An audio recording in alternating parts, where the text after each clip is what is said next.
Totoo ba na maliit ang titi mo? Tanga. Di tama. Tanga. Sikat na sikat to. Pabati, birthday ko lang. Tanga. Okay, baka wala sa mood ito sa di tama. So, hawakan mo nga. I-interviewin lang po kita sana.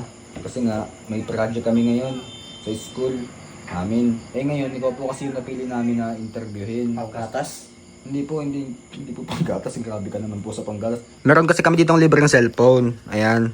Pwede ka ba naming ma-interview kahit saglit lang? Yes. Yes. Ayan mga bossing ko, mabutit nasa mood ngayon si Diwata. At mukhang may interview natin siya ngayon. Kasi, Tanga. ayan, mabuti naman pumayag si Diwata. Pangkatas, Ben. Hindi po, nagbablog lang po kami. Ito po, iPhone.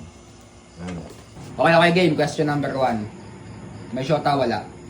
Yes. Yes. Pangalawang tanong, paano kung may bumili ng sikin tapos hindi kinain? Hampasin ko na sandok. Kasama ng sandok, tama.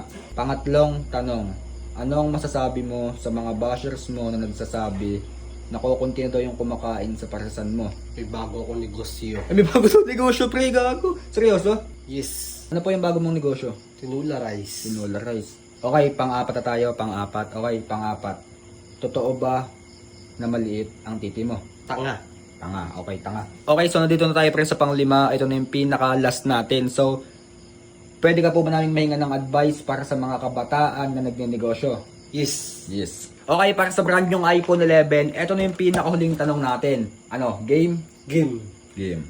Okay, game. Pinakahuling tanong para sa brand yung iPhone 11. Okay. Anong masasabi mo sa mga kabataan na naghahanap buhay at lumalaban ng patas para makaahon sa buhay? Mga putang ina nyo. What's up sa inyo, mga tanga? Gago!